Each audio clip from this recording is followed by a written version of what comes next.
নমস্কাৰ বন্ধু বান্ধৱীসকল, আপোনালোকৰ মাজলৈ আনো যৌক্তিক শাস্ত্ৰৰ কিছু সৰু সৰু কথা। কিছুমান এনেকুৱা কথা আছে যি নেকি আমি জনাটো অতি প্ৰয়োজন। যৌক্তিক শাস্ত্ৰৰ বিষয়ে যিখিনি কথা জানো বা পঢ়িছোঁ, সেই কথাখিনি প্ৰকাশ কৰিবলৈ আপোনালোকৰ আগত চেষ্টা কৰোঁ।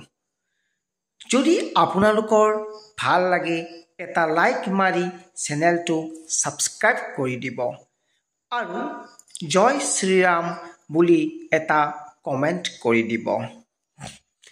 কুণ্ডলীৰ সপ্তম ভাৱ সপ্তমেশ আৰু লগ্নেশ্বৰ স্থান পাপগ্ৰহৰ প্ৰভাৱ আৰু ষষ্ঠ ভাৱ অষ্টম ভাৱ আৰু দ্বাদশ ভাৱৰ সম্পৰ্কই আমাৰ জীৱনত বাৰুকৈয়ে প্ৰভাৱ পেলায়। যদি সপ্তম ভাৱ সপ্তমেশ পীড়িত হয়, বিশেষ কৰি শনি ৰাহু আৰু মংগল গ্ৰহৰ প্ৰভাৱত ডাইভোৰ্চ বা তালাক হোৱাৰ সম্ভাৱনা অধিক। শুক্ৰ আৰু শনি গ্ৰহও পীড়িত হ'লে তালাক বা ডাইভোৰ্চ হোৱা দেখা যায়।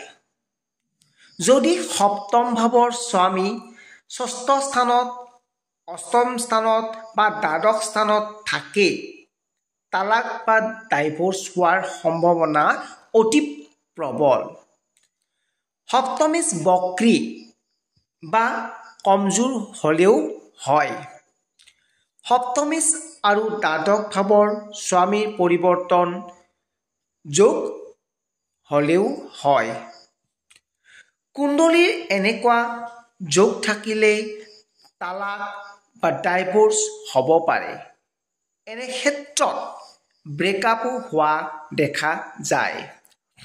বাৰু যিয়েই নহওক, আমি যৌক্তিক শাস্ত্ৰ অনুসৰি কথাখিনি ক'লোঁ। নিজে ঠিকে থাকক, সম্পৰ্কত সন্দেহ নকৰিব আৰু বুজাবুজি গুণটো অলপ ৰাখক। সকলোতকৈ ডাঙৰ কথা হ'ল সৰু হ'ব পৰাটো। স্বামী স্ত্ৰীৰ সম্পৰ্ক অতি মধুৰ। এই সম্পৰ্কত অতি প্ৰয়োজন মৰম আৰু বিশ্বাস। শেষত সকলোৰে মংগল কামনা কৰি ওম নমঃ শিৱায়।